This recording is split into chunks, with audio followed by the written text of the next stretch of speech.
All right, Jason here from septictank.co.uk, and in today's live broadcast I'm going to discuss how to build a septic tank, or how to make one, how to construct one.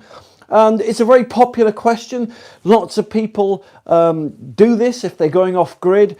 Lots of people in different countries like America, you know, the USA and India, ask me, how do you build a septic tank? So I'm going to show you. Now, just bear in mind, right, what I'm about to show you is a really basic example of how to do it. So if you live in the UK or any other place come to that matter, always check with your local planning office first, or your building control office, for what the local rules and regulations are. But nevertheless, right, I'm just going to show you a basic outline or design of how you can make or create and build your own septic tank and soak away. So let's get on with this, okay? So this thing here, that is the pipe that comes from your house. So we take it that you've already got a house built, or you've got a designated area where you are going to put your house. So all the wastewater from your property will come down this pipe here. All right. So that's all the wastewater. So if I put, look, if I put wastewater. All right. So that's the wastewater from your property, and that will come down a pipe. So at the end of that pipe, this is where you start to build or create your septic tank. So the first thing you've got to do, obviously, right, is you've got to dig a hole. Now I'm going to try and draw this really straight. I'm not the best artist in the world, right? So let's make this. All right, there we go. All right, so you basically, first of all, you dig a hole, right? All right, if it's a bit skew-iffy, all right, I can't help that. As I said, I'm more a better septic tank consultant than I am an artist. But the point is, right, dig a hole. All right, once you've dug the hole, right, obviously that grass line there will disappear, like so.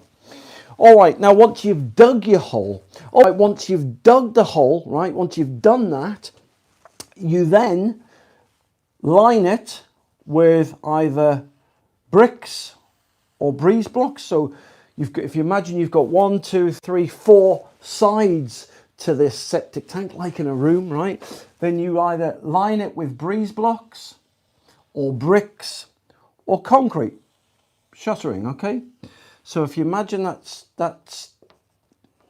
your sides there, so that's concrete, okay? That's concrete there, like so. Brilliant. And there you go. So you've got the inside, right, of your septic tank. Look at that. How cool is that? All right. Now you'll notice here that now you've got quite a few options at this stage, right? You can either leave it with one big hole, right, or you can put partitions in to create more chambers. Now, if I just basically quickly show you how a septic tank works, right? So all the poo and the wee and all the solids, right, come into the main cavity here, right? And your tide line will be roughly here, okay? So that will roughly be your tide line. And over time, all the solids will build up on the bottom of your septic tank. All right, and then what you would normally do here, about here, you'd have an outlet pipe, all right? And this outlet pipe will go to your soakaway, all right, which I'll show you a bit more about in a minute. So that pipe, if I put there, goes to soakaway, okay? Now, as the wastewater enters the septic tank, you've got something in there called suspended solids, and that's basically made up of all the fat and the grease and the number 2s and carrot peelings and debris from sanitary towels and condoms and stuff like that. And over time, all that stuff will build up, right, on the bottom of the floor. All right, and over time, although it looks like just water, it becomes like, I suppose, like a soup, right, full of bits and bobs, right? And that most septic tanks only have one chamber now, and they have like a little T-piece at the end that you can put on. It looks like, it's called a T-piece because it looks like a T-piece. And there's a T-piece at the end, and that normally stops about 80% of the solids, you know, the peas and the carrots and all the other floaty things going to your soak away, right? But if you're going to make a septic tank, I really suggest you try this, right? Right, you create, if I just delete that tide mark first, you'll see where I'm going with this, right? All right, so what I would do if this was me and I was making a septic tank, knowing what I know, I would create 2 partitions inside. Now these partitions can be made from concrete shuttering, they can be made from bricks or breeze blocks. So basically how they work is like this. The water will pour into the first chamber and fill up. Now the majority of the debris, right, will fall down to the bottom here. This is the suspended solids, this is the poo, this is the carrot peelings, this is the condoms, this is all the other debris building up, and all the sludge and the fat and the grease in the first chamber. All right, now when you create a partition, what you'd create another T-piece and put it there like so. Then once this fills up with water to a certain level, it will then fill here. But because you filtered most of the poo and the wee, the fat and the grease and the sludge and the poo in the first chamber, right, by the time you get to this chamber, there's half as much debris, right, floating around in the second chamber. So it's almost, you've like filtered it off, right? And then what you do in your second partition, like that. Oh, and that would have a T-piece on the end there, like so.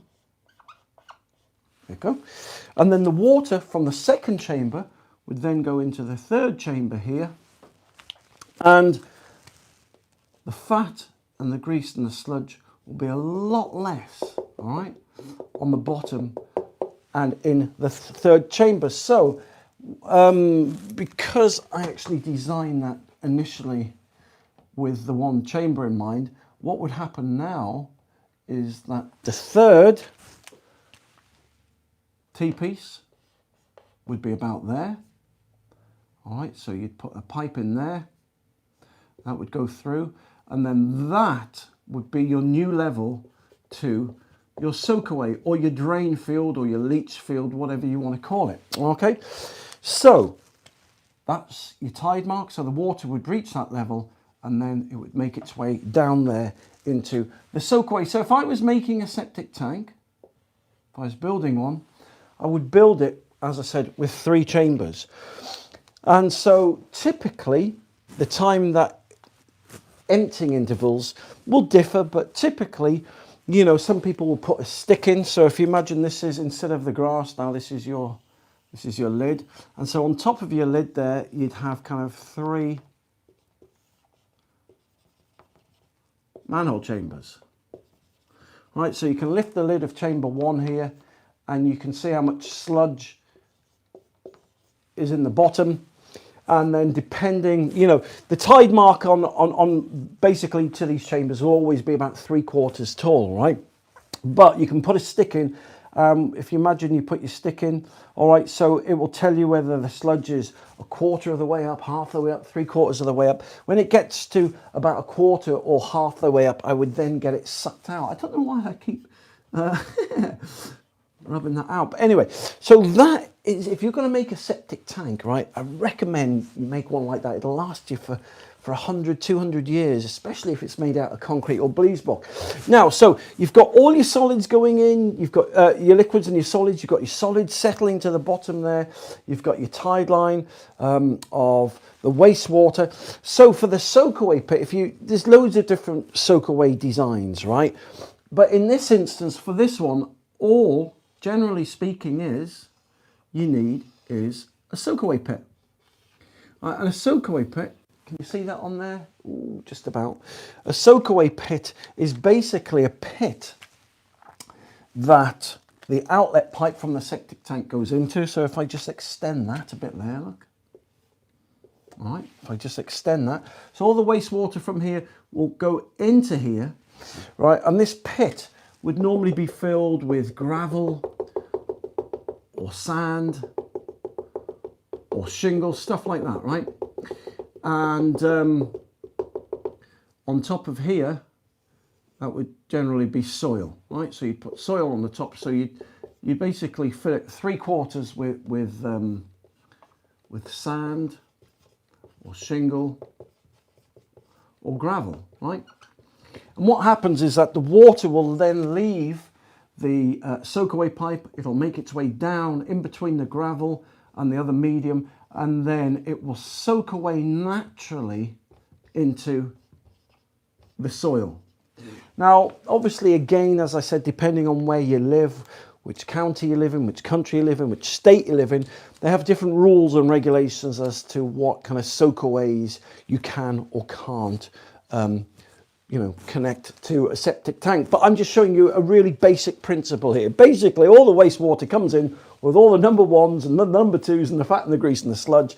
You filter it off. By the time it gets to the soakaway, it's probably 90–95% cleaner than when it first came in. You have a pit, and in that pit you've got gravel, you've got shingle, you've got sand, something like that, and all the wastewater will filter through that and then naturally drain away into the soil. So there you go. Those are the fundamental basic principles, right, or basic design of how to build and make or create your own septic tank. So I hope that's helped.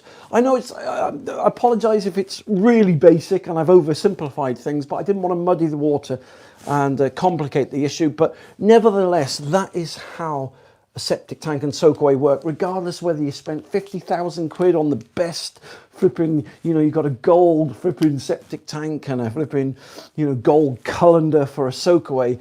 The principle is still the same. And personally, you can't beat, in my opinion, that is, right, making a septic tank out of breeze blocks or concrete, especially concrete or reinforced concrete. But listen, thank you very much for taking the time to watch this live broadcast today. If you want to see more of me, right? If you want to see more of me, let me just show you this, right? Oh, let me just rub this out. If you want to see more of me and you want loads more free advice and free tips, then you can either type in Septic Tank TV on Google and I'll come up, or you can go to my website, which is septictank.co.uk. All right, so you go there and you'll see loads more different videos that I've done, free advice, free help, to help you save money and fix your septic tank problems. So listen, thank you very much for watching this broadcast. You take care, and I will see you and speak to you again soon. Now let's turn this off. How do you turn this off? I can never work out how to turn this off. No, that's not how you turn it off. Aha.